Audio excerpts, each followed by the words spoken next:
Baik, Assalamualaikum warahmatullahi wabarakatuh. Alhamdulillahilladzi bi ni'matihi tatimmu shalihat. Alladzi lahu mulkus samawati wal ardi walam yattakhidhu walada walam yakul lahu syarikum fil mulk wa khalaqa kulla syai'in faqaddarahu taqdira. Allahumma shalli ala Muhammad wa ala ali Muhammad. Alhamdulillah, puji dan syukur kita panjatkan kepada Allah Subhanahu wa taala. Pagi hari ini Allah masih beri kita sehat. Allah masih beri kita kesempatan untuk bisa hadir pada pagi hari ini dalam mengkaji hikmah-hikmah yang luar biasa, Al-Hikam. Mudah-mudahan Allah beri kita hati yang terbuka untuk menerima ilmu yang akan disampaikan oleh Ustadz. Bapak Ibu sekalian, mari kita siapkan segala sesuatunya, pensil, pulpen, dan seterusnya untuk kita bisa mencatat ilmu yang akan disampaikan oleh Ustadz. Pagi hari ini insya Allah Ustadz akan menyampaikan hikmah yang ke-69, akhirat balasan utama bagi hamba yang beriman. Dan kalau masih ada waktu nanti bisa dilanjutkan ke yang hikmah ke nomor 70. Baik Bapak Ibu sekalian, sama-sama kita mulai acara kita dengan sama-sama baca basmalah. Bismillahirrahmanirrahim. Kepada Ustadz kami persilakan Ustadz. Baik, terima kasih Mas War. Bismillahirrahmanirrahim. Assalamualaikum warahmatullahi wabarakatuh. Waalaikumsalam warahmatullahi wabarakatuh. Alhamdulillah, alhamdulillahi rabbil alamin. Wabihi nasta'in ala umuri dunya waddin. Salatu wassalamu ala ashrafil anbiya wa khatamil mursalin.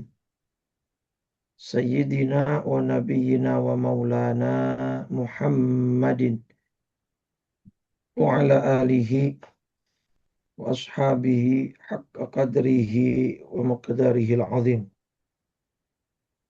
Subhanaka la ilma lana illa ma 'allamtana innaka antal alimul hakim. Rabbi shrah li sadri wa yassir li amri wahlul 'uqdatam min lisani yafqahu qawli. Wasaddid lisani wahdi qalbi bihaqqi sayyidina Muhammadin sallallahu alaihi wasallam, amma ba'du. Faya ayyuhal hadirun wal hadirat, seluruh jamaah kajian rutin Senin subuh Husnul Khatimah Institute. Alhamdulillah, pada pagi hari ini Allah memberikan kita banyak nikmat dan anugerah. Nikmat istirahat di malam hari tadi, nikmat kita masih bisa bangun di pagi ini, nikmat kita masih bisa menjalankan kewajiban sholat subuh, nikmat kita masih bisa bernafas, dan seluruh nikmat-nikmat yang ada di dalam tubuh kita yang tidak terhitung jumlah dan nilainya.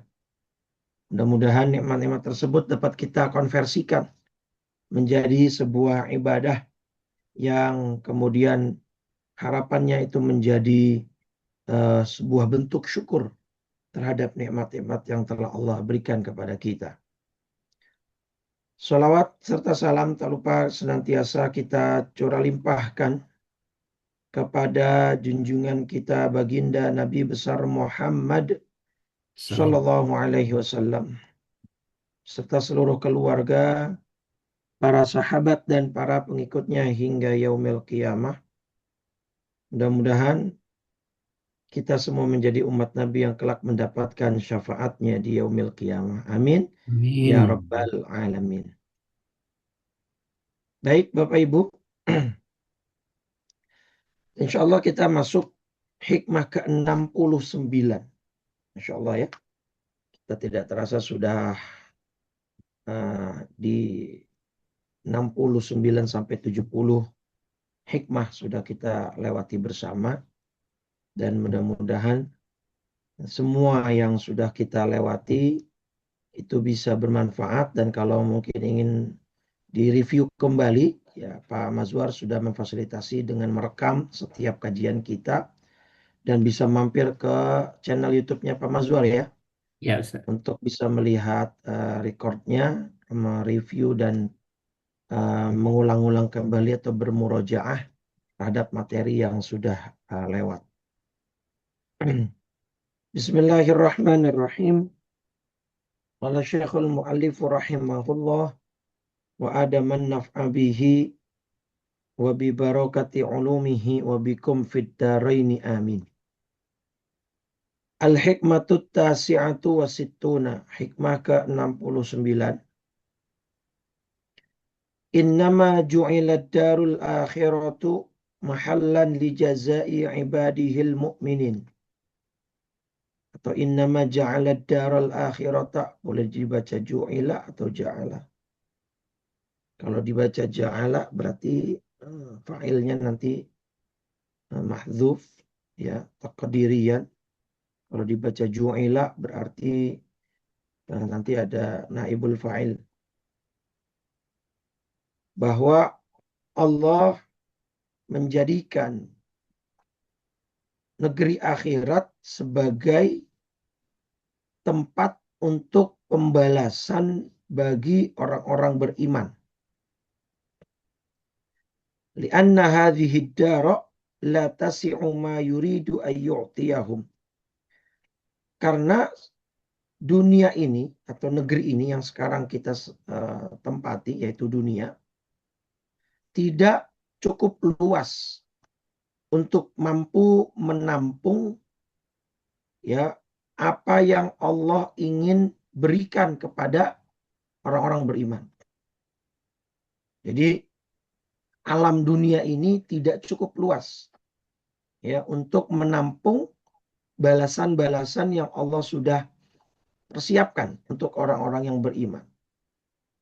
Wali annahu ajallu aqdarihim an ayyujaziyahum fi darin la baqa'a laha. Ya, karena kaum beriman atau orang-orang soleh, orang-orang yang beriman kepada Allah terlalu tinggi ya derajat mereka ya untuk kemudian mereka mendapat balasan di negeri ini yang tidak bersifat kekal. Jadi maksudnya simpelnya gini Bapak Ibu. Orang beriman itu pantas mendapatkan balasan yang jauh ya melebihi balasan yang bisa mereka dapat di dunia. Kalau di dunia ini terbatas. Simpelnya gitu. Kenapa Allah menyiapkan balasan orang beriman itu di akhirat? Karena dunia ini sangat terbatas. Salah satu keterbatasannya adalah dunia tidak kekal. Ya. Sedangkan balasan yang Allah siapkan itu sifatnya kekal, abadi. Nah, sesuatu yang kekal abadi tidak bisa diletakkan, tidak bisa diberikan ya di dunia ini karena dunia tidak bersifat kekal. Jadi memang karakteristiknya sudah berbeda sejak awal. Gitu ya. Dan balasan dari Allah untuk kaum beriman di akhirat nanti itu sangat banyak, sangat besar, dan sangat istimewa. Dunia ini nggak cukup untuk menampung itu, kira-kira begitu.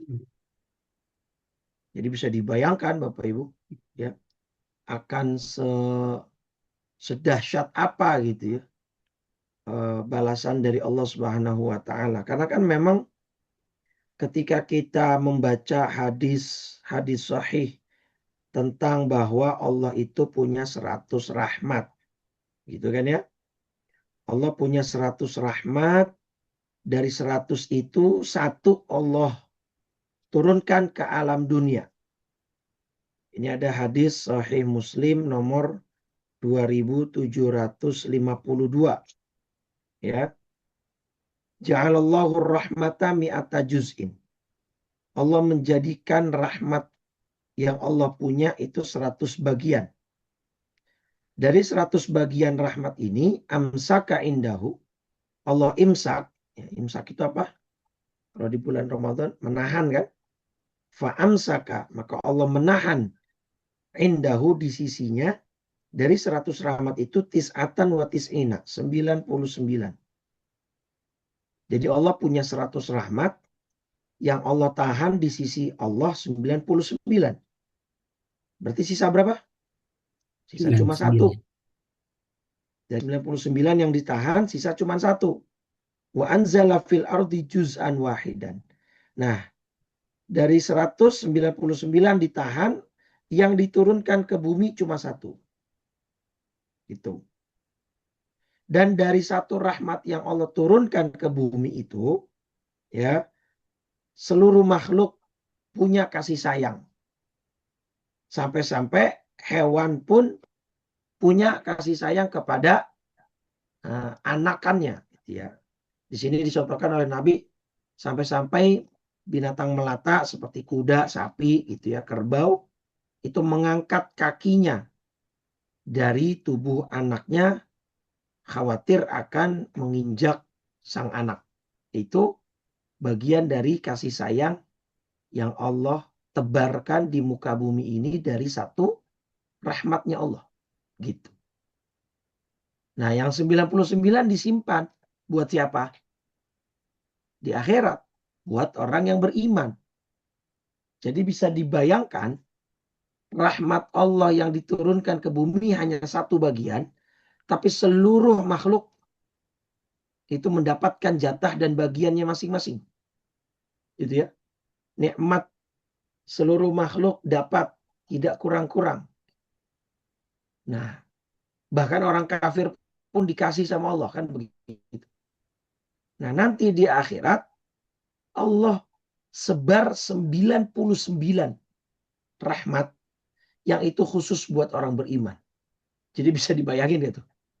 Rahmat Allah akan seperti apa nanti di akhirat. Nah, maka ini dia. Balasan untuk orang yang beriman Allah persiapkan di alam akhirat karena alam dunia tidak cukup luas untuk menampung pemberian dan balasan dari Allah Subhanahu wa taala, dan kaum mukminin ya derajatnya itu sangat tinggi di sisi Allah dan rasanya tidak cukup pantas untuk dibalas di dunia, yang mana dunia ini negeri yang tidak kekal. Ya, negeri yang akan sirna dan musnah, gitu ya. Seperti apa balasan Allah untuk kaum beriman di alam dunia? Simpelnya Allah sudah, garis besarnya ya, Allah sudah tegaskan di dalam surat Qaf, surat 50 ayat ke-35. Nah ini. Lahum ma yasha'una fiha waladaina mazid. Mereka di dalam surga itu memperoleh apapun yang mereka inginkan. Dan pada kami ada tambahan lagi. Ya. Jadi apapun yang diinginkan oleh manusia di surga nanti akan mereka dapatkan. Bahkan ada tambahan lagi, tambahan lagi. Nah, makanya dunia ini nggak cukup untuk menampung balasan Allah untuk kaum beriman. Gitu ya. Ali Imran 185. Di sini Allah sudah tegaskan innama tuwaffawna wa innama tuwaffawna ujurakum yaumal qiyamah. Nah ini. Ya. Yang artinya adalah dan hanya pada hari kiamat sajalah ya diberikan dengan sempurna balasanmu. Jadi artinya di alam akhirat sajalah balasan yang sempurna yang disiapkan oleh orang yang beriman.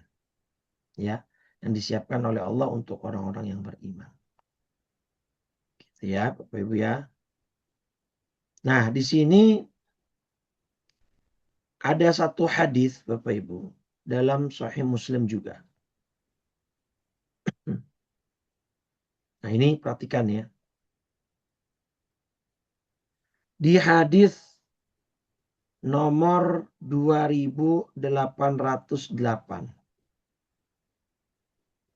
2808. Hadis Sahih Muslim. Kata Nabi, ya, ini diriwayatkan juga diriwayatkan oleh sahabat Anas bin Malik. Ya, Anas bin Malik meriwayatkan hadis ini dan kemudian ditakhrij oleh Imam Muslim dalam hadis sahihnya di nomor 2808. Kata Nabi, "Innallaha la yadhlimu mu'minan hasanatan." Sesungguhnya Allah tidak akan menzalimi orang beriman atas kebaikan yang dia telah lakukan. Artinya, semua kebaikan yang dilakukan orang beriman pasti ada balasannya. Tidak mungkin sama Allah disia-siakan, ya. Tidak mungkin Allah menyia-nyiakan amal orang yang beriman. Itu intinya. Nah, di sini kemudian Nabi tegaskan, yu'ta biha fid dunya. Kalau di dunia bahasanya diberikan oleh Allah. Tapi kalau dibalas, wa yujza biha fil akhirah. Dan Allah akan balas, ya, di akhirat. Nah, di sini seperti ada isyarat Bapak Ibu. Amal soleh, kebaikan-kebaikan, ya, dan apapun yang dilakukan oleh orang yang beriman itu tidak mungkin sia-sia. Itu satu dulu, garis bawahi. Jadi tidak mungkin Allah menyia-nyiakan kebaikan sekecil apapun. Faman ya'mal mithqala dzarratin khairan yarah, gitu ya. Hanya saja sebagaimana yang sedang kita bahas di hikmah 69 ini, balasan kebaikan itu tidak diberikan di dunia. Allah menyempurnakan balasannya nanti di akhirat. Kenapa? Karena dunia nggak cukup. Dan karakteristiknya berbeda. Kalau di dunia Allah cuma ngasih aja. Yu'to di sini bahasanya. Yu'to. Yu'to itu diberi. Jadi sama Allah mungkin ya ibarat mungkin dikasih DP aja lah gitu ya di dunia. Pemberian gitu. Pemberian. Ya, kalau pemberian kan nggak banyak ya. Kalau jaza pembalasan kan yang namanya pembalasan kan minimal setimpal ya. Namanya pembalasan itu minimal setimpal bahkan mungkin lebih gitu. Nah, jadi memang kata Nabi kebaikan, amal soleh yang dilakukan oleh orang beriman sama Allah pasti ada catatannya. Nggak mungkin sia-sia, nggak mungkin menguap begitu saja. Cuma seringkali manusia itu kepengennya dibalasnya buru-buru, ya kan? Pengennya di dunia, pengennya nih sedekah 10.000 dibalas langsung 1 juta gitu. Dan pengennya selalu instan gitu ya, selalu cepat gitu. Gak bisa manusia. Ya Allah punya sistem sendiri. Sistemnya Allah ya bagi orang yang beriman balasan di dunia hanya sekedarnya saja. Nah sempurnanya nanti di akhirat gitu. Wa amal kafir. Tetapi kalau orang kafir itu kebaikannya Allah balas seluruhnya di dunia, Bapak Ibu. Jadi di dunia itu semua dibalasin. Sengaja sama Allah. Supaya apa kata Nabi? Hatta idza afdha ilal akhirah, sampai ketika nanti mereka masuk ke dalam alam akhirat, lam takun lahu hasanah yujza biha. Mereka sudah tidak punya lagi kebaikan yang perlu dibalas. Paham ya? Jadi orang kafir itu selalu ketika dia berbuat baik langsung melihat balasannya di dunia, Bapak Ibu. Jadi jangan iri kalau bisnis mereka maju, uang mereka berlimpah, aset mereka di mana-mana gitu ya. Anak-anak mereka sukses. Karena kita memang juga punya mungkin kan tetangga ya kan atau kenalan yang non muslim dia baik gitu ya. Sesama manusianya baik, kadang juga membantu gitu ya. Beramal soleh, ya berbuat baik. Tetapi karena dia tidak beriman kan tidak bisa dikonversi ke pahala. Ya enggak? Allah Maha Adil. Kalau mereka mau dapat pahala, ya syaratnya harus apa kalau kata sekarang harus login gitu ya. Harus syahadat, harus masuk Islam. Nah, karena kebaikan mereka nggak bisa dikonversi menjadi pahala dan tidak bisa dikonversi menjadi balasan di akhirat, ya karena Allah pemurah, ya Allah balas semua kebaikannya di dunia, gitu loh. Makanya mungkin uangnya lebih banyak punya mereka, rumahnya lebih bagus punya mereka, bukan asetnya lebih lebih besar punya mereka. Ya karena mereka kebaikannya dibalas semua di dunia semua. Itu supaya ketika nanti di akhirat nggak ada lagi nih tuntutan-tuntutan dari mereka. Ya Rob, saya kan sudah berbuat ini dan itu.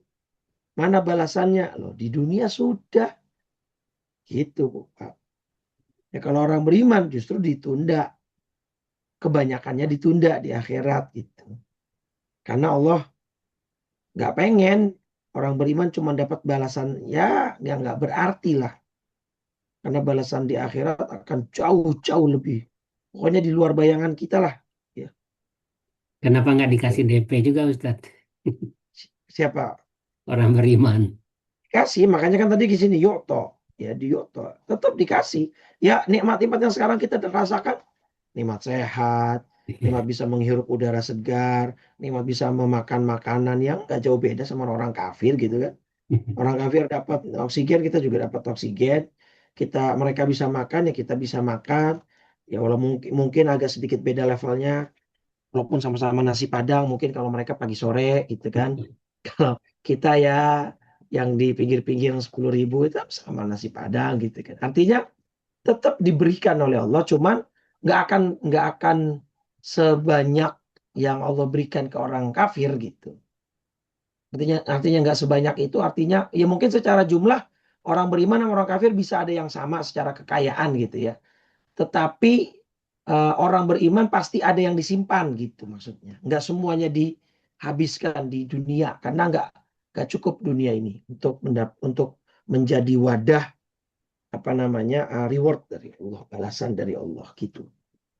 Nah tapi gini, makanya kalau kita bikin tabel gitu ya misalnya, kalau tidak salah saya ada tabelnya biar mudah difahami gitu ya. Nah ini ya, misalnya sebentar.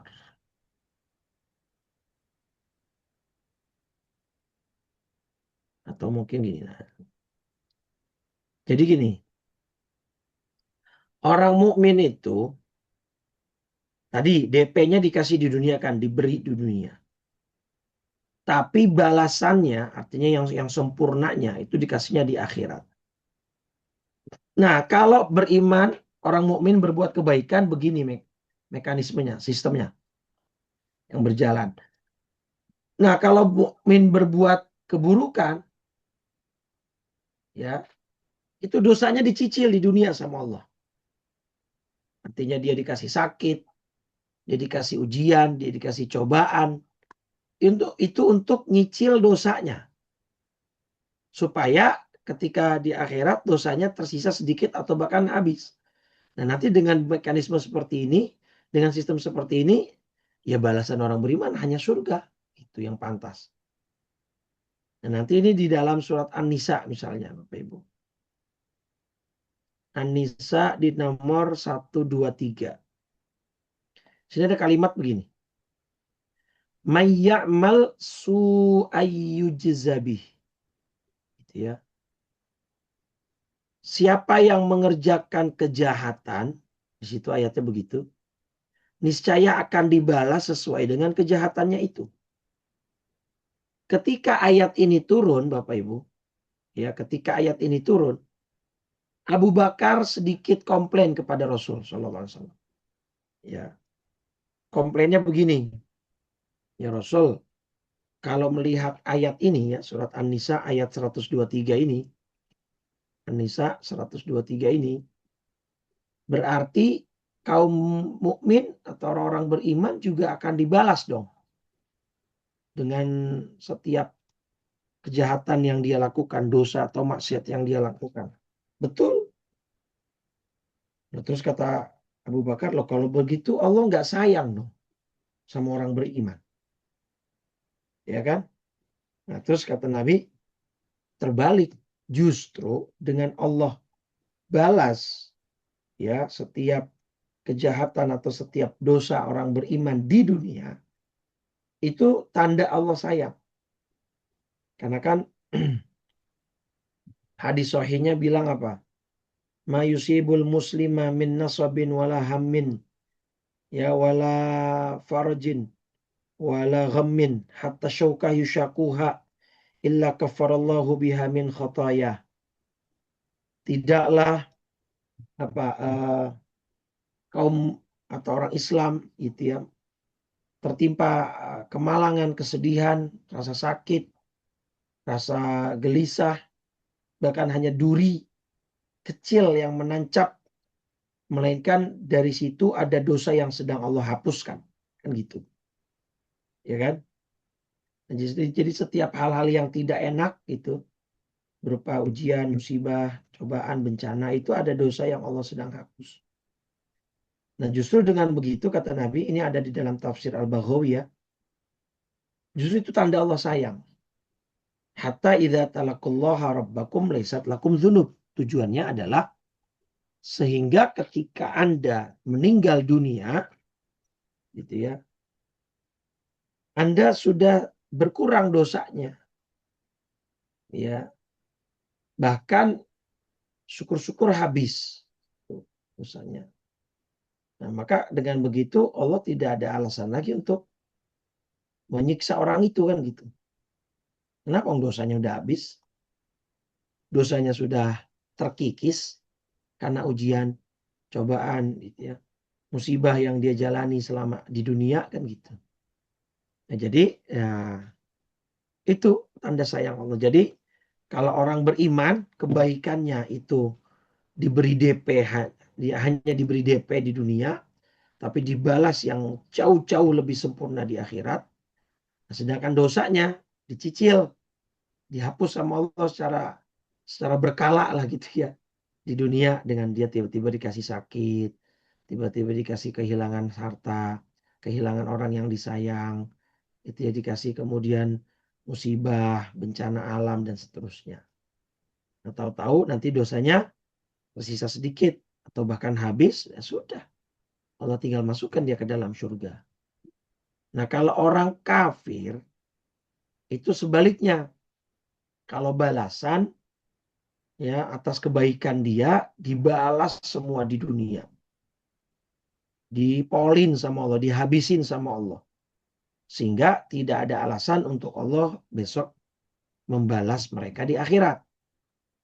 Nah, sedangkan dosa atas kejahatan, kemaksiatan, mereka tidak beriman, mereka kafir, ya kan, mereka tidak ibadah kepada Allah, itu ditumpuk di dunia. Pokoknya dikasih senang terus, jarang dikasih musibah, jarang ditumpuk sehingga besok dosa mereka melambung tinggi, membumbung tinggi karena ditumpuk di dunia, tidak dikasih mekanisme pengampunan dosa di dunia oleh Allah, sehingga ya sudah, Allah tidak akan segan untuk memasukkan mereka ke dalam neraka. Itu Bapak Ibu. Maka jangan iri kata Allah. Dalam surat apa itu? Surat At-Taubah, surat 9, ayat 55 kan? Fala tu'jibka amwaluhum wala auladuhum. Maka janganlah harta dan anak-anak mereka membuatmu kagum. Gitu ya. Jadi jangan takjub gitulah bahasanya ya. Jangan takjub sama kehidupan mereka ya. jangan takjub apa namanya dengan kehidupan mereka. Ya, jadi tujuan Allah innama yuridullah liyu'adzibahum biha fil hayatid dunya. Ya, sesungguhnya maksud Allah dengan itu adalah untuk menyiksa mereka dalam kehidupan dunia, gitu ya. Dan kelak mereka akan mati dalam keadaan kafir. Nah, mereka mati dalam keadaan kafir itu ya apa namanya sebuah sebuah kegal apa ya sebuah kemunduran atau sebuah penyiksaan yang diakhirkan oleh Allah. Jadi jangan iri. Terus Allah udah bilang juga jangan iri lagi nih di dalam ayat yang lain. Ali Imran 196 197. Ya. La yaghurrannaka taqallubul ladzina kafaru fil bilad. Jangan sekali-kali kamu terpedaya oleh kegiatan orang-orang kafir di seluruh negeri, yang bergerak di seluruh negeri. Mata'un qalil, itu hanya kesenangan yang sedikit, kesenangan yang sementara. Tumma ma'wahum jahannam. Kemudian tempat kembali mereka ialah neraka jahannam. Wa bi'sal mihad. Dan jahannam itulah seburuk-buruknya tempat tinggal. Ini nggak usah iri, nggak usah dengki.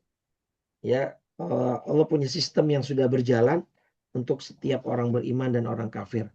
Yang pastinya sistem Allah selalu menguntungkan orang yang beriman, ya, bukan menguntungkan orang kafir. Gitu Bapak Ibu ya. Nah, jadi Allah Subhanahu wa taala sudah menyiapkan hal yang demikian dan tempat yang paling pas untuk Allah berikan balasan untuk kaum beriman adalah di akhirat. Kenapa? Ya, apa hikmahnya? Pertama nih, ada dua hikmah kata Syekh Buti. Kenapa Allah menjadikan akhirat sebagai tempat balasan bagi orang yang beriman? Satu, tadi yang saya singgung di awal, bahwa karakteristik dunia itu adalah fana wa adamu baqaiha. Jadi karakteristik alam dunia itu adalah fana, tidak kekal. Ya, akan sirna, akan musnah.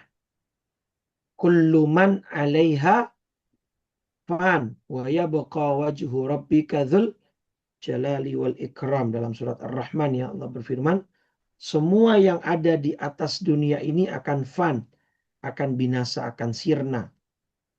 Itu karakteristik dunia. Adapun karakteristik akhirat atau balasan akhirat itu adalah kekal. Maka bagaimana mungkin dunia yang tidak kekal menjadi tempat untuk balasan yang kekal?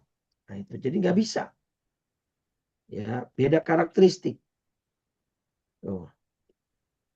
Nah, terus karakteristik dunia yang selanjutnya yang kemudian sehingga dunia tidak cocok untuk tempat balasan bagi orang beriman, bahwa sistem di alam dunia itu adalah sistem taklif.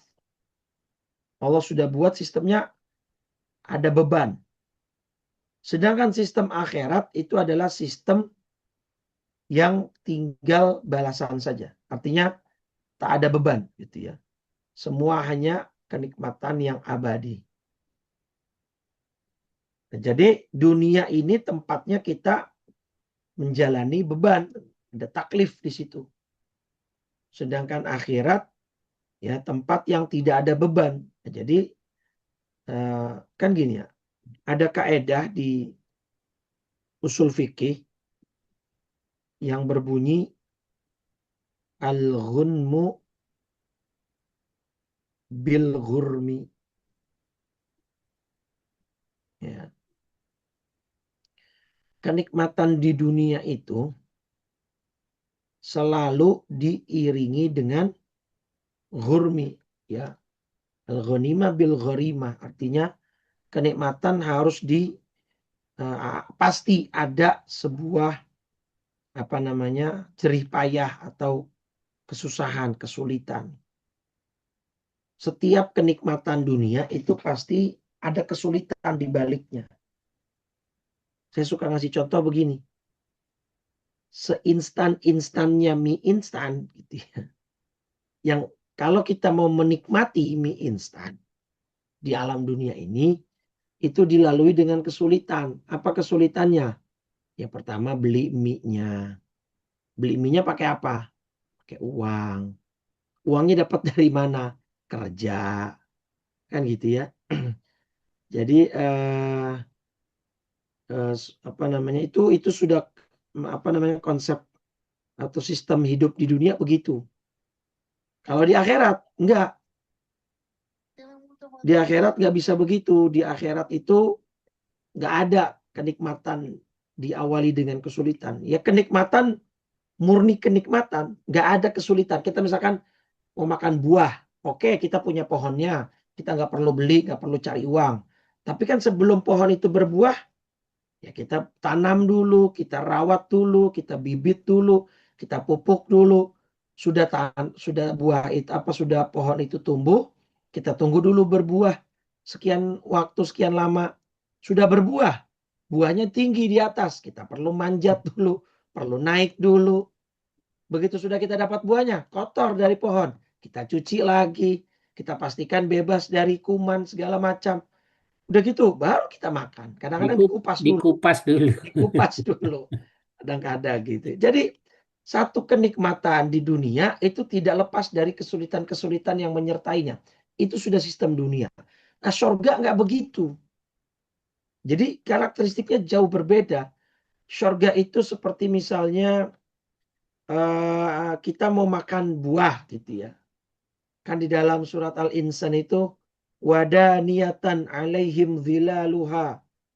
Ya ada ini ya ayat 14 di dalam surat Al-Insan wadaniyatan alaihim zilaluha wa dhullilat qutufuha tadhlila. Dan naungan pepohonannya itu dekat di atas mereka dan dimudahkan semudah-mudahnya untuk memetik buahnya. Kata Imam Mujahid dalam tafsir, beliau mengatakan maksudnya apa dimudahkan semudah-mudahnya. Jadi Bapak Ibu besok di sorga kalau pengen buah sambil berdiri bisa. Sambil duduk pohonnya yang nyamperin. Bahkan ketika tiduran rantingnya yang akan menunduk yang menghampiri orang-orang yang ada di surga sehingga kita mudah memetik buah surga tersebut. Udah nggak ada lagi kesulitan. Kalau kita tadi kan seperti itu, manjat dulu. Belum ada resiko kalau jatuh. Belum ada resiko kalau ada ulet bulu, gatal-gatal kulit kita. Gitu kan. Belum lagi kalau ada semut-semut rang-rang, semut-semut merah itu. Ya, kalau udah gitu, kadang-kadang begitu kita petik pohon apa buahnya nggak manis. Belum begitu masak, belum begitu matang kan gitu. Banyaklah kenikmatan-kenikmatan dunia itu perlu proses gitu, perlu kesulitan. Bahkan kita pengen apa? Pengen kemarin liburan mungkin sama anak-anak healing. Ke hotel, ke villa, ke mana lah. Itu kan dilalui dulu dengan perjalanannya, macetnya, ya beli bensinnya, lelahnya, capeknya. Nah baru ketika kita sampai sana terbayarkan itu semua. Nah itu dunia sistemnya begitu. Sedangkan akhirat nggak ada. Akhirat itu ya nikmat pure 100% nikmat. Nggak ada proses untuk mendapatkan nikmat tersebut. Nggak ada kesulitan untuk mendapatkan balasan tersebut. Nggak ada. Ya Allah, jadi bisa dibayangin Bapak Ibu ya, indahnya seperti apa surga itu. Ya. Nah, maka dunia yang seperti itu sistemnya tidak cocok, sangat tidak pantas, sangat tidak pas untuk kenikmatan akhirat yang sifatnya abadi dan tanpa melalui proses kesulitan-kesulitan yang ada. Jadi semua ya kenikmatan surga itu kita bahkan di surga itu udah nggak ada sakit, kita makan sebanyak apapun nggak sakit perut, kita nggak buang air kecil, buang air besar enggak, Kita mau makan sebanyak apapun, nggak jadi kembung, nggak jadi segala macam dah. Pokoknya yang ada tinggal enaknya aja udah. Gitu, Bapak Ibu. Ya, bahkan ada salah satu kenikmatan surga yang Allah singgung di dalam surat Yasin, Bapak Ibu. Ya, surat 36 ayat berapa ya? Ayat 65 bukan. Bukan. Itu tentang itu. Ayat berapa? Sebentar. Eh, apa ayatnya? Kalimat ayatnya. In ashabal jannati syughulin fakihun. Gimana ayatnya? Fi syughulin fakihun. Orang penghuni surga itu sibuk dengan kesibukannya. Oh, ayat 55, Pak. Nah, ini. Inna ashabal jannatil yawma fi syughulin fakihun. Ya. Sesungguhnya penghuni surga pada hari itu bersenang-senang dalam kesibukan mereka. Syughul ini sibuk. Ya, kesibukan. Bapak Ibu tahu salah satu tafsir kesibukan di sini yang diriwayatkan oleh Ibnu Abbas, bahkan sahabat Nabi yang sangat piawai dalam menafsirkan ayat gitu ya. Apa kesibukan yang dimaksud di sini? Kalau Ibnu Abbas menafsirkan, ini ada dalam tafsir Al-Baghawi ya. Kaum penghuni surga itu sibuk fiftidadil abkar. Fiftidadil salah titik. Ya, fiftidadil abkar. Apa artinya? Kaum orang-orang di surga itu sibuk dalam kesenangan mereka. Sibuknya ngapain? Salah satu tafsirnya adalah kata Ibnu Abbas, sibuk, mohon maaf ya, dalam memecah keperawanan. Bayangin Bapak Ibu. Jadi salah satu kenikmatan surga memang adalah ya berhubungan badan. Ini bukan satu hal yang tabu, bukan hal yang porno. Bahkan ini sebenarnya apa ya? Semacam janji dari Allah ya untuk mentreatment orang-orang beriman, seakan-akan Allah ngomong gini, orang beriman sabar dong, jangan zina dong, apalagi liwat, naudzubillah ya kan, sampai menyukai sesama jenis, walayadzubillah, sabarin dong ya, jangan sampai selingkuh, jangan zina, jangan sebegini dan begitu. Nah, kenapa? Karena nanti kamu di surga akan dapat itu semua gitu. Karena memang kata Nabi dalam hadis Sahih Bukhari, salah satu tanda akhir zaman apa? Kathratus zina kan, banyaknya perzinahan. Gitu. Terus jadi seolah-olah Allah ingin bilang sabarin, tahan, gitu loh. Kalau kamu mau berhubungan badan untuk memenuhi kebutuhan biologismu, ya nikah, ada caranya kok, halal boleh gitu. Bahkan dalam Islam boleh sampai 4 kan gitu, kalau dia mampu berlaku adil gitu. Nah selebihnya udah tahan, nggak boleh. Ya jangan zina, jangan ini dan itu, karena nanti di sana begitu. Kan dalam hadisnya para istri atau para bidadari ketika nanti mereka berhubungan badan dengan para suaminya dan para penghuni surga yang lain, udna abkaro. Mereka kembali lagi perawan Bapak Ibu. Jadi setelah berhubungan kembali lagi perawan. Ini bukan hal yang porno, bukan hal yang tabu. Gitu. Karena memang ini salah satu kenikmatan yang dijanjikan oleh Allah. Faktanya sekarang berapa banyak kasus perselingkuhan, perzinaan di kantor-kantor dan seterusnya kan begitu. Jadi seolah Allah ingin memberikan memberikan janji, memberikan treatment, sabar. Nanti di surga ada gitu ya. Nah, ini salah satu kenikmatan surga Bapak Ibu. Nah, di dunia nggak bisa kan begitu kan. Ada batasan. Di dunia itu ada hukum, ada taklif, ada beban. Ya dalam hukum Islam saat ini ya kita cuma boleh menikah dengan 4 perempuan misalnya maksimal. Itu pun dengan syarat dan ketentuan yang ketat kan begitu. Nah nanti kalau mau berlebih di sorga, gitu. Maka dunia nggak bisa untuk Allah berikan balasan bagi orang beriman karena tidak sesuai karakteristiknya. Nah yang kedua Gitu ya. Kalau Allah berikan balasan sepenuhnya untuk orang beriman di dunia, sedangkan nanti mereka akan mengalami yang namanya kematian, nah berarti nanti kematian itu sebagai bentuk perpisahan dong. Ya, sedangkan Allah sudah membuat mekanisme dan sistem, justru kematian ini adalah bentuk pertemuan awal bagi Allah dan orang-orang yang beriman yang dia cintai, kan gitu. Ya, kalau misalnya dunia ini semua balasan Allah kasih di dunia ini, gitu ya, maka nanti di mana namanya di akhirat apa atau kematian itu akan menjadi rasa sakit yang teramat dalam, gitu ya. Jadi orang-orang yang terpisah dari nikmatnya ya dengan kematian nggak akan ngerasain kenikmatan itu lagi, gitu ya. Sedangkan apa namanya intisari dari kenikmatan balasan akhirat itu ada pada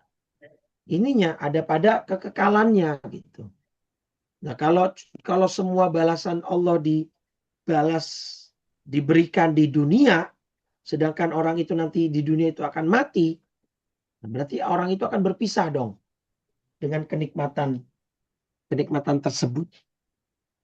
Sedangkan kenikmatan balasan Allah itu yang apa namanya yang menjadi pembedanya adalah ya kekekalannya itu yang bikin beda, gitu. Kalau kenikmatan yang di dunia kan nggak kekal nih. Kita punya nikmat sehat ya sesekali sakit. Kita punya nikmat uang ya nanti uangnya habis. Kita punya nikmat apa lagi, makanan ya nanti makanannya bisa rusak, bisa basi, ya, dan seterusnya gitu. Ada masanya, ada waktunya. Nah, tapi kalau akhirat enggak.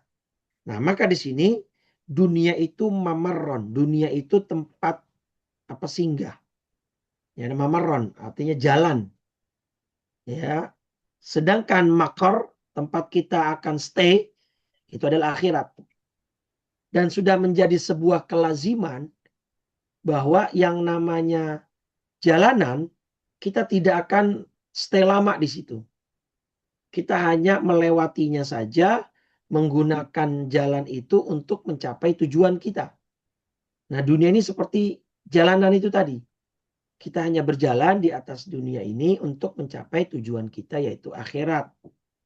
Gitu. Nah, maka jangan sampai ya kan gini, kalau kita mau eh, menuju ke sebuah tempat tinggal kita, pastikan rumah yang kita bangun yang akan lebih bagus di tempat tujuan kita. Ya rumah kita di Jogja, ya kita akan bangun rumah di Jogja ya, sebagus-bagusnya kan gitu. Kalau di jalanan bahkan kita nggak kepikiran bangun rumah, kita hanya akan stay mungkin di hotel gitu kan, atau bahkan cuman tidur di istirahat di mobil di rest area kan gitu. Sekedarnya aja gitu untuk istirahatin badan kan gitu. Sama di dunia juga nikmatnya sekedarnya aja gitu. Bahkan makanan-makanannya kan mungkin makanan yang siap saji kan gitu.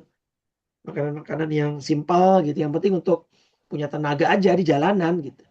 Tapi kalau di rumah, wow kita pengen rumah kita nyaman, ber-AC, kasur yang sangat empuk gitu kan, makanan yang paling lezat. Karena itu tujuan kita. Sama. Oh bikin bahwa nikmat orang beriman di dunia ya sudah sekedar tadi kayak orang dalam perjalanan aja. Ya makanannya makanan yang siap makan gitu kan, siap saji. Ya, jangan sampai yang lucu adalah dia di perjalanan bangun rumah sebagus-bagusnya. Ya, tempat tujuan dia malah dia bangun rumah seadanya atau bahkan nggak punya rumah, kan lucu. Ini di perjalanan ini cuma sesekali atau bahkan cuma sekali lewat aja dia pakai rumahnya. Masa dia bangun rumah di dunia sebagus-bagusnya tapi di akhirat malah nggak punya rumah? Gitu kira-kira gitu. Ininya analoginya gitu ya. Jadi jangan sampai yang di perjalanan lebih bagus, lebih nikmat daripada di tempat tujuan. Kan gitu. Itu kaidahnya begitu. Ya, jadi nah itu ya Bapak Ibu. Nah, di dalam surat Al-Hadid, surat 57, ayat 20, Allah udah memberikan apa ya, semacam eh, cap untuk dunia gitu ya. Dunia itu apa sih? I'lamu, ketahuilah. Kok kata Allah diawali dengan kalimat ketahuilah. Ya. Ketahuilah in annamal hayatud dunya la'ibu walahu. Bahwa sesungguhnya kehidupan dunia itu hanyalah permainan satu. Walahun, bercandaan, senda gurau. Wazinah, perhiasan. Itu kan? Watafakhurum bainakum. Ya, ajang saling berbangga di antara kalian. Itu. Watakathurung fil amwali wal aulad. Serta berlomba dalam kekayaan dan anak keturunan. Ya, ini dunia tuh seperti itu. Jadi kalau saya kasih ibarat lagi, kasih contoh lagi, mungkin kayak permainan monopoli Bapak Ibu. Ya, dunia itu kayak permainan monopoli yang anak-anak kecil ketika bermain monopoli itu dulu sampai ribut, sampai berantem. Gitu ya, sampai ribut, sampai berantem. eh Gontok-gontokan, bahkan sampai tunjuk-tunjukkan gitu. Oh, kamu curang, kamu bukan di sini tempatnya, kamu di situ. Oh, ini kamu kena rumah aku nih, rumah aku di sini gitu. Jadi ya begitulah gitu ya. Orang-orang anak-anak kecil ketika main gitu. Nah, tapi begitu dia gede, begitu dia dewasa, dia ngerti bahwa itu hanya mainan. Ngapain ya dulu gue ribut berantem sama tetangga sebelah gitu. Nah, katanya yang gue ributin cuman apa namanya, cuman mainan semua. Sama besok di akhirat begitu kita apa di alam barzah udah nyadar kita tuh, ya Allah, ternyata yang dulu saya ributin itu cuma cuma mainan gitu ya. Makanya ketika Nabi mentafsirkan surat Az-Zalzalah gimana?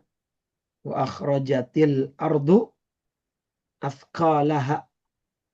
Ya, ayat 2 dalam surat Az-Zalzalah nih. Surat 99 ayat 2. Wa akhrajatil ardu athqalaha. Gitu ya. Dan bumi ya telah mengeluarkan beban-beban berat yang dikandungnya. Nah, itu kata Nabi, salah satu tafsirnya di dalam Sahih Muslim, nanti bumi akan mengeluarkan al-ustuwan minadz zahab wal fiddah. Bumi akan mengeluarkan emas ya dan perak ya sebesar-besar tiang pancang gitu. Tinggi-tinggi besar-besar. Bukan emas batangan lagi.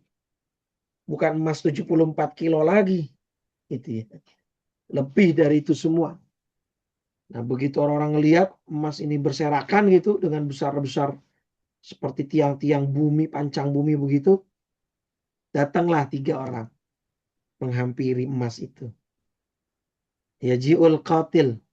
Pertama yang datang orang yang dulu membunuh.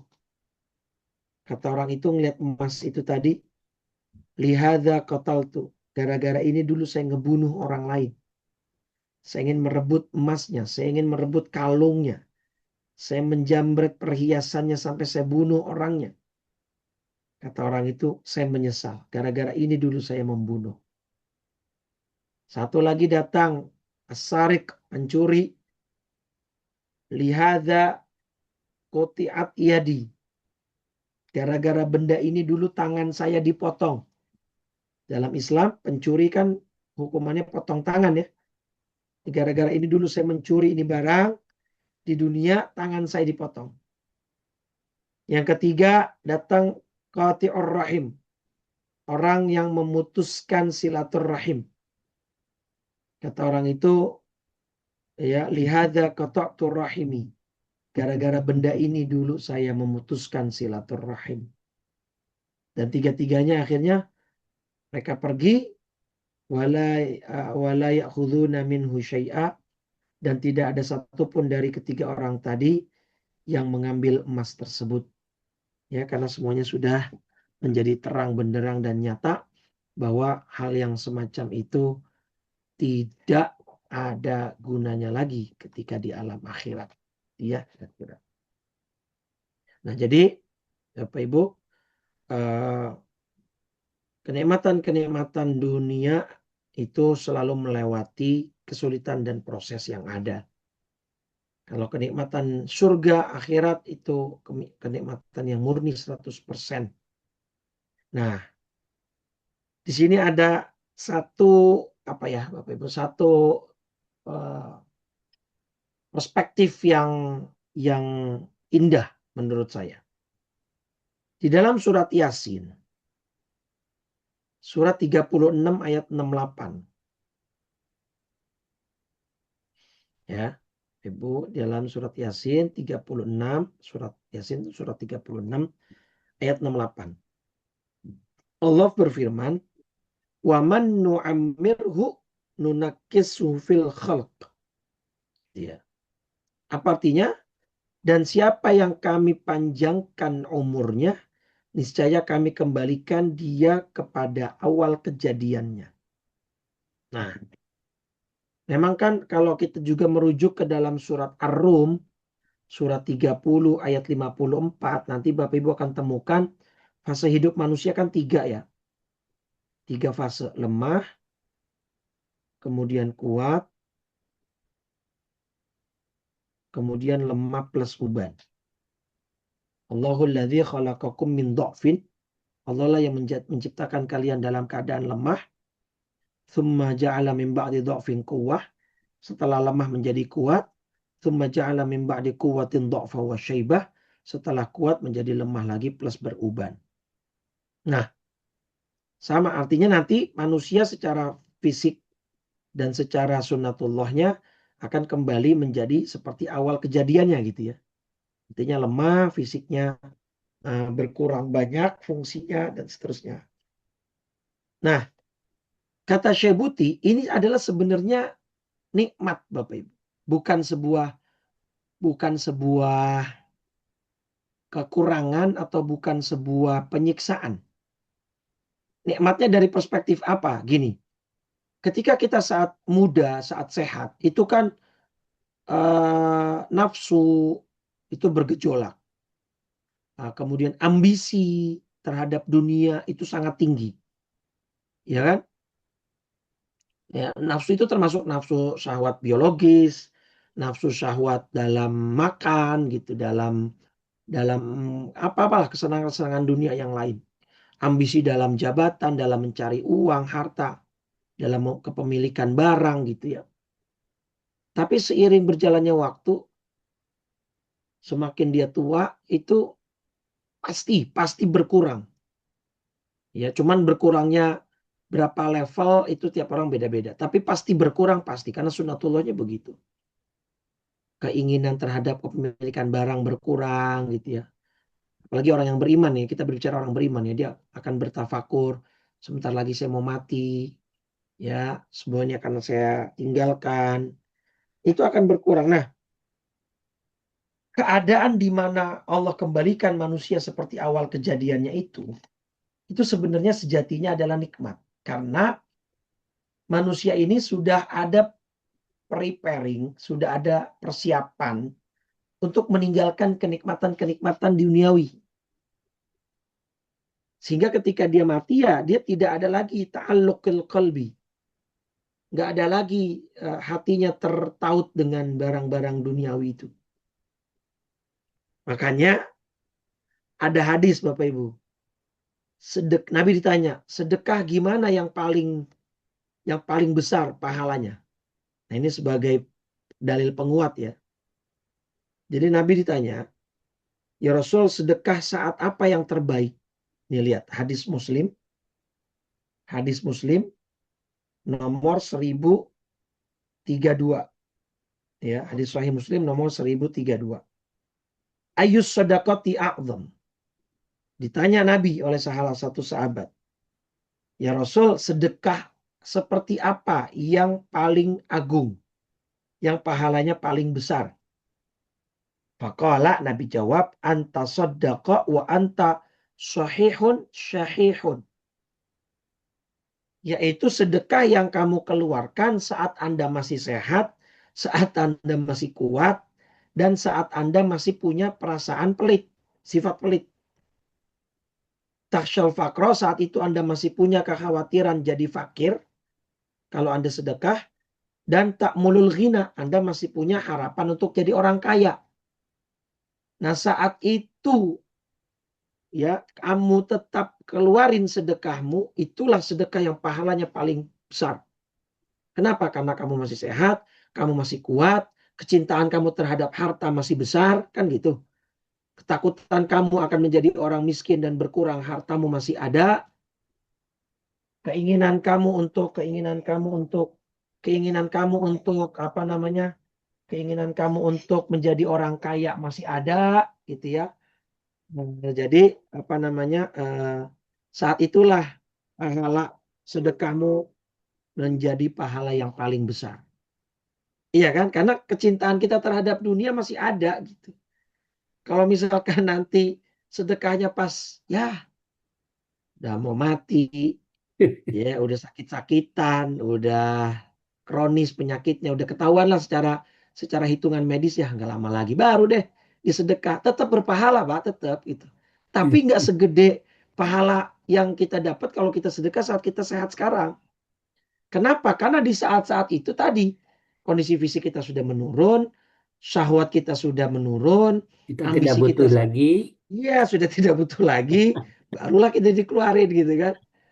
Nah ini ya, nyambung ya Bapak Ibu ya. Jadi sebenarnya ketika kita nanti tua dikasih sama Allah fisik yang lemah, ambisi kita sudah berkurang, itu sebuah kenikmatan sebenarnya. Sehingga ketika kita meninggalkan dunia ini sudah kita tidak ada kecenderungan lagi gitu terhadap dunia. Nah, makanya orang baru bisa tuh sedekah di saat-saat seperti itu. Ya berpahala sih tetap, cuman tidak sebesar saat dia masih sehat gitu, saat dia masih muda. Itu kan pengen beli apa aja, duitnya ada banyak, itu jabatan lagi tinggi-tinggi, itu pengennya foya-foya kan gitu. Nah, sedekah tuh takut gitu, takut berkurang duitnya, takut jatuh miskin, itulah bisikan setan seperti itu kan. Ya, jadi eh, nggak bisa, makanya kalau balasan akhirat itu dikasih di dunia tuh nggak bisa. Karena orang ya di dunia seperti itu akan ada kecenderungan dia berpisah, bukan kecenderungan, kepastian bahkan dia akan berpisah dari nikmatnya yang dia dapatkan di dunia. Sedangkan nikmat akhirat nggak bisa, dia kekal sifatnya abadi gitu. Ya, jadi ini adalah al-lutuf gitu kata kata Syekh Buti. Inilah sejatinya kasih sayang Allah kepada manusia gitu ya. Inilah yang disebut nikmat batin. Jadi ketika dia di waktu-waktu menjelang kematiannya, dia sudah tidak ada lagi syahwat terhadap dunia, dia tidak ada lagi ambisi yang sangat tinggi, ya sehingga dia sudah dalam kondisi sangat siap gitu. Sedangkan kalau orang-orang kafir itu kan mereka sama kematian itu takut banget gitu. Makanya salah satu penyakit yang juga akan menjangkiti umat Nabi kan al-wahan ya. Al-wahnu karohiyatul maut. Al-wahnu itu adalah benci atau takut mati, wa hubbud dunia, dan cinta terhadap dunia. Makanya kayak orang-orang kayak dunia sekarang tuh kayak Elon Musk, Jeff Bezos itu, saya pernah baca artikel mereka sedang bikin program atau proyek Bapak Ibu untuk membuat gimana caranya manusia hidup abadi. Mungkin mereka mikir juga ya, saya nyari duit sebanyak ini, aset saya sebesar ini, kalau saya ujung-ujungnya mati, berpisah, ya cuma juga kan. Nah kalau orang beriman kan enggak, pikirannya justru kebalik. Ya, justru saya meninggalkan dunia ini udah enak, udah nggak tersiksa lagi dengan pajak yang tinggi, udah nggak udah nggak tersiksa lagi dengan badan yang sakit-sakitan, sudah tidak tersiksa lagi dengan segala macam ujian musibah. Saya akan justru mendapatkan nikmat. Justru makanya orang beriman itu yang hakiki itu merindukan kematian gitu. Karena itulah titik di mana dia akan berpisah dari kehidupan dunia yang penuh dengan proses, penuh dengan kesulitan, penuh dengan apa namanya ujian dan cobaan.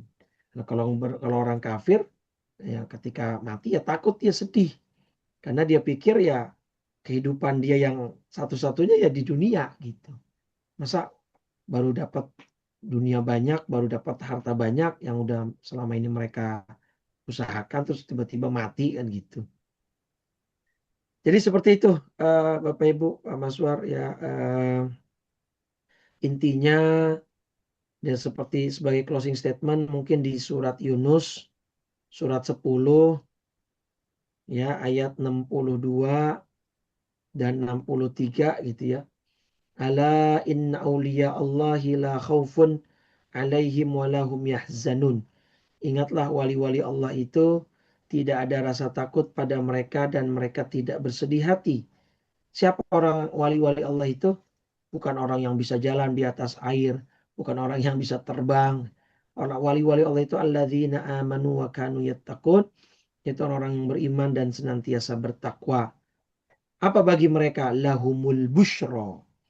Bagi mereka ada berita gembira ya, fil hayatid dunya wa fil akhirah, di dalam kehidupan dunia dan di dalam kehidupan akhirat.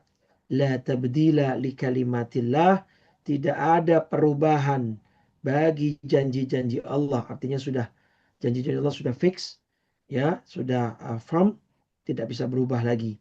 Dzalika huwal fauzul azim, demikian itulah kemenangan yang agung ya. Nah, maka mudah-mudahan kita mendapatkan kemenangan yang agung itu yang dijanjikan oleh Allah Subhanahu wa taala untuk orang-orang yang beriman dan orang-orang yang senantiasa bertakwa. Gitu ya, Ibu. Itu Pak Mazwar, Allah alam, Baik, mudah-mudahan Masya Allah, bermanfaat. luar biasa. Baik, terima kasih banyak Ustadz. Ya, Baik, Bapak Ibu sekalian, silakan kalau ada yang mau diperdalam atau berbagi dengan kita semua. Ustadz, kalau misalnya orang apa Ini beriman berangkat jam itu berapa? eh, hanya dikasih perskot Itu di minta makan dunia ya? gitu, padahal hanya dikasih orang apa? yang kafir di apa di diberi yang banyak, misalnya seperti Ustadz bilang full di Iya, dunia, iya, itu kan jadi kadang-kadang orang yang beriman itu jadi suuzan gitu pada Allah gitu ya. Aku udah betul. capek sholat, udah gini apa tuh dia tuh Nah, banyak maksiat apa, tapi kok rezekinya jauh lebih banyak gitu. Jadinya begitu betul, ya Ustaz. Nah, betul. Itu kejadian Pak Mazwar. Jangankan orang biasa, ya itu kejadian juga di sahabat Umar bin Khattab. Tapi konteksnya bukan suuzon kepada Allah, cuman lebih kepada konteksnya gini, konteksnya ini dia. Ya, riwayatnya di sini. Jadi Umar bin Khattab itu masuk ke rumah Nabi, ya. Kelihatan nggak itu? enggak, ya udah. Ya. Jadi Umar bin Khattab itu masuk ke rumah Nabi. Nah, eh, di rumah Nabi itu Sayyidina Umar cuma ngelihat perabotan Nabi kok cuma tiga. Peralatan rumah Nabi itu Pak, Bu. Sesederhana itu Nabi, peralatannya itu cuma tiga. Mungkin cuma kayak tikar gitu ya. Buat tidur gitu kan. Sama mungkin buat masak satu atau apa satu lagi gitu kan. Nah di sini Sayyidina Umar kalau bahasa Jawanya apa? Nelangsa gitu ya. Kok kayak kayak begini rumah orang yang dicintai Allah gitu kan. Nah terus Sayyidina Umar memberikan apa analogi kepada Nabi tuh, lihat orang Persia, orang Romawi. Mereka nggak Hmm. ibadah tapi Allah kasih kelapangan kok. Kan gitu tuh. Ya orang Persia, orang Romawi nggak ada yang beriman sama Allah ya Rasul. Kenapa Allah kasih kelapangan rezeki kepada mereka? Ya, mintalah, berdoalah kepada Allah ya Rasul untuk Allah berikan kelapangan kepadamu, kepada umatmu. Nabi tiba-tiba marah, Pak. Ya benar Khattab. Orang Arab kalau udah marah itu nggak manggil nama, Pak. Anaknya Khattab gitu kalau bahasa kita. Ya benar Khattab. Sini. Anaknya Khattab. Ulaika qaumun ujjilat lahum thayyibatuhum fil hayatid dunya. Eh, apakah kamu ragu sama Allah? Mereka itu pantas dapat di dunia. Kenapa? Karena mereka adalah orang-orang yang memang disegerakan kebaikan-kebaikan mereka di kehidupan dunia tuh. Jadi nggak usah iri. Memang inilah bagi mereka orang awam yang akhirnya jatuh ke dalam suudzon. Jawaban saya satu, karena mereka nggak ngaji, Pak Maswan. Mereka nggak tahu, mereka nggak punya perspektif ini gitu loh. Perspektif ini kan dari dalil Quran, dari dalil hadis yang tadi saya sampaikan. Dalil Qurannya Taubah 55 tadi, kemudian Ali Imran 196 jangan iri dengan pergerakan-pergerakan orang kafir di dunia, jangan iri dengan harta dan anak-anak mereka. Kemudian dalam Sahih Muslim tadi Nabi jelaskan kalau orang kafir memang sengaja di full balasannya di dunia ini, lagi tambah ada Nabi bilang bahwa mereka adalah memang kaum yang disegerakan balasannya di kehidupan dunia. Ya, jadi mereka harus tahu ini. Nah, mereka harus tahu ini di mana, ya di pengajian. Mereka dari awal nggak mau ngaji. Ya itulah akhirnya sehingga mereka ya itulah terjebak pada suudzon. Alhamdulillah. Padahal nggak boleh suudzon sama Allah ya. Bahkan sama Nabi dipesan wala yamutunna ahadukum illa wa huwa yuhsinu billahi dhanna. Itu pesan Nabi. Kalau pesan Allah dalam Quran kan wala tamutunna Illa wa illa wa antum antum muslimun. muslimun. Janganlah kamu mati kecuali dalam keadaan muslim. Nah, Nabi tambahkan bukan hanya muslim saja, ya, tapi janganlah kamu mati kecuali dalam keadaan kamu husnudzon Husnuzan kepada ya Allah. Allah. Ini hadis Sahih Muslim nomor 2877. La yamutanna ahadukum, janganlah salah seorang kalian mati illa kecuali wa huwa yuhsinu billahi dhanna, kecuali dia berhusnudzon kepada Allah Subhanahu wa taala. Nah, kenapa orang akhirnya terjebak? Iya nih, gimana sih Allah? Sholat saya udah, itu kan, ngaji nggak kurang-kurang baca Quran. Tetangga saya yang nggak beriman atau bahkan mungkin beriman tapi nggak sholat, ya nggak ngaji malah banyakkan dia. Lah mungkin itu istidroj gitu kan. Mungkin itu nah, makanya ini perspektif-perspektif begini tuh penting untuk modal hidup supaya kita naudzubillah tidak terjerumus kepada prasangka-prasangka yang tidak baik kepada Allah.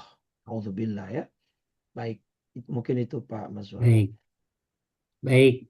Eh, Silakan Pak Syukur barangkali. Pak Abdul Syukur. Mic-nya belum hidup Pak Syukur. Pak, maaf, maaf. Belum. Belum ya. Pak Parman dari Jawa atau Pak Faizin Nur nih biasanya yang suka mensamerikan juga. Silakan Pak Faizin dari Medan. Dibuka mic-nya dulu Pak. Siap. Makasih banyak Pak Mazwar. Bukan mensamerikan nih. Pertanyaannya justru nih Ustadz. Makasih Ustadz atas peluangnya. Jadi apa nih tema kita hikmah nomor 69 ini. Akhirat adalah balasan utama bagi hamba yang beriman. Di balasan-balasan yang Allah sering promosikan kepada kita dan berulang-ulang, surga yang luas, yang luasnya seluas langit dan bumi, gitu-gitu Ustaz kan. Ada sungai-sungai yang mengalir di bawahnya, ada buah-buahan yang lezat-lezat, yang petiknya gampang, malah dia menghampiri kita, nggak ada ulat-ulat dan sebagainya. Ada khamar lagi, sering juga Allah ulang-ulang janjikan tuh di sana ada khamar yang lezat, ada sungai seperti sungai susu seperti itu. Kemudian juga ada Allah janjikan dan berulang-ulang juga ada perempuan-perempuan cantik, bermata indah, yang selalu muda, selalu perawan, mungkin juga atletis, yang selalu melayani, dan tidak ada kata-kata yang nggak enak didengar atau mengeluh dan sebagainya. Itu gambarannya yang sering diceritakan. Dan Allah tidak pula menjanjikan atau mempromosikan ada di sana nanti laki-laki muda, atletis, six pack, kuat, dan sebagainya atau sejenisnya. Pertanyaan Ustaz, pertanyaan. Kenapa lah Allah tidak menjanjikan itu? Nggak ada laki-laki yang Allah janjikan yang muda, yang selalu kuat, ganteng lah gitu kan. Menarik. Nah, pertanyaan kenapa? Apalah hikmahnya itu Ustaz? Allah Baik, tidak menjanjikan apa memang tidak diperlukan itu Ustaz. Terima baik, kasih Ustaz. baik. Beberapa literatur yang saya baca mengarah kepada ini adalah hikmah yang hanya tahu itu adalah Allah. Tetapi bisa dianalisa begini, Pak Faizin. Eh, Allah Subhanahu wa taala yang menciptakan manusia, laki dan perempuan, pasti lebih tahu apa yang menjadi kecenderungan dari masing-masing ciptaannya. Nah, laki-laki itu memang kecenderungannya adalah nikmat-nikmat yang bersifat seksualitas tadi. Makanya yang dijanjikan adalah selalu bidadari. Ya tadi seperti dalam surat Yasin 55 itu adalah ya berhubungan badan gitu. Karena memang by fitrahnya ya cowok itu ya selalu mengarah kepada hal-hal yang seperti itu. Sedangkan perempuan ya butuh perempuan seperti itu kok gitu ya. Karena itu kebutuhan manusiawi, tetapi kecenderungannya tidak sebesar pada pria. Ya mungkin nanti kalau perempuan mungkin kan senangnya shopping, belanja gitu kan. Mungkin di surga nanti Allah sediakan gitu tempat-tempat seperti yang dulu belanja mereka nggak bisa beli di dunia, di akhiratnya dapat gitu tas-tas branded gitu kan atau apa gitu. Jadi ada kenikmatan-kenikmatan bagi perempuan ini yang secara fitrah itu berbeda dengan kenikmatan yang ada pada diri pria gitu, laki-laki gitu ya. Tapi kan tetap berhubungan nanti. Makanya tadi yang saya bilang dalam hadis odena abekaro, mereka kan kembali menjadi perawan gitu. Nah, kenapa selalu bidadari yang ditampilkan oleh Allah, kemudian dari hadis-hadis Nabi ya? Karena memang ya Allah ingin mencegah hal-hal yang berbau seperti itu di alam dunia, dan rata-rata yang berbau seperti itu dominannya ada di kaum pria gitu ya. Zina, perkosaan dan lain sebagainya itu biasanya diawali dominasinya oleh kaum pria. Makanya ketika kaum prianya bisa untuk menahan gitu ya dengan iming-iming janji Allah di akhirat, Kak, harapannya di dunia dia akan terhindar dari hal-hal yang seperti itu. Nah, kalau perempuan ya kenikmatannya mungkin dari hal-hal yang lain gitu sih, apa kenikmatan-kenikmatan yang lain ya. Tentu hubungan seperti itu juga diperlukan karena memang nanti kita tetap akan bersama istri kita di mana namanya di surga gitu ya. Bahkan di surga itu ada sebuah tempat pertemuan Bapak Ibu yang setiap Jumat nanti kaum pria itu akan berkumpul di tempat itu, dan ketika pulang itu istrinya akan apa namanya nah ini ya akan takjub karena begitu pulang suaminya tambah ganteng gitu. Jadi ini ada hadis riwayat Muslim bahwa di dalam surga itu ada sebuah pasar. Pasar di sini maksudnya jangan dibayangkan tempat transaksi ya, tapi tempat perkumpulan manusia lah yang didatangi penghuni surga setiap Jumat gitu. Bertiuplah angin dari utara mengenai wajah dan pakaian mereka sehingga mereka semakin indah dan rupawan. Ketika mereka pulang ke istri-istri mereka dalam keadaan telah bertambah indah dan tampan, keluarga mereka berkata, istri mereka berkata, demi Allah, wahai suamiku, engkau semakin bertambah indah dan semakin bertambah tampan. Ya, yang laki-laki pun akan memuji, kalian pun semakin bertambah indah dan cantik. Begitu. Jadi memang hubungan ini tetap ada nanti di sorga. Izinnya, cuman untuk laki-laki akan ditambah, bukan hanya istri-istrinya saja, maka mereka tetap akan dapat bidadari juga gitu. Dan udah gak ada cemburu lagi gitu ya. Jadi ada seorang istri tanya ke seorang syekh tuh di telekonferensi di acara salah satu televisi Saudi kalau tidak salah, syekh, saya ini seorang istri yang posesif katanya. Boleh nggak kalau saya doa, ya Allah tolong besok di akhirat suami saya nggak usah dapat bidadari gitu, sama saya aja katanya. Jadi saya ini posesif gitu, nggak usah saya cemburuan. Biar suami saya nggak usah dapat bidadari lah, sama saya aja gitu. Terus kata syekhnya, Bu, emang ibu belum puas untuk menyiksa suaminya di dunia?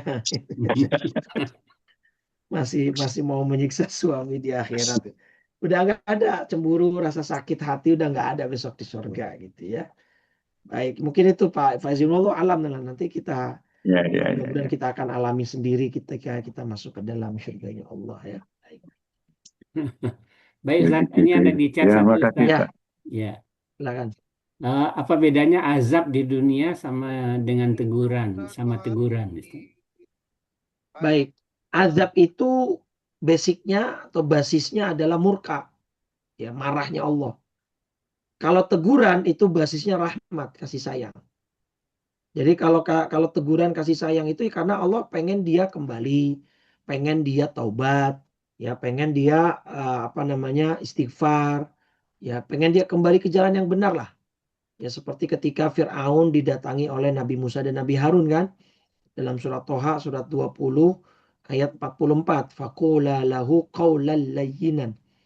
Berkatalah kalian berdua kepada Fir'aun ya dengan perkataan yang lemah lembut, la'allahu yatadzakkaru aw yakhsha, ya sehingga mudah-mudahan Fir'aun ini bisa kembali dan bertaubat. Jadi kalau teguran itu basicnya rahmat. Ya Allah sayang sama dia. Tapi kalau azab kayak kaum Nabi Lut, kaumnya Nabi Nuh, kaumnya Nabi Soleh, itu basisnya murka. Allah sudah murka. Jadi pemusnahan itu. Tapi kalau azab, kalau teguran, ya Allah supaya nih orang kembali, nih orang taubat, nih orang bisa berintrospeksi atas kesalahan yang telah dilakukan. Gitu. Jadi itu bedanya, ya. Allah. Baik Ustaz, terima kasih Ya, banyak. sama-sama. Ya, Baik. silakan Ustaz ditutup ya. Baik, terima kasih Bapak Ibu. Mudah-mudahan kita akan mendapatkan balasan-balasan yang Allah janjikan untuk kita besok di alam akhirat. Kita Amin. bisa masuk ke dalam surga bersama-sama gitu ya. Amin. Insya Allah kita bisa saling menyelamatkan nanti rombongan Husnul Khotimah Institute gitu ya. Amin. Yang kajian Senin gitu kita akan bisa saling menarik satu sama lain insya Allah nanti. Dan kita akan pada akhirnya mendapatkan ridho dari Allah Subhanahu wa Ta'ala. Baik, kita tutup dengan 3 kali kalimat tauhid dan doa kafaratul majlis. Qala Rasulullah sallallahu alaihi wasallam, afdhalu dzikri fa'lam annahu la ilaha illallah, la ilaha illallah, la ilaha illallah Muhammadur Rasulullah sallallahu alaihi wasallam, kalimatu haqqin 'alaiha nahya wa 'alaiha namut wa biha nub'atu insyaallah ta'ala minal aminin.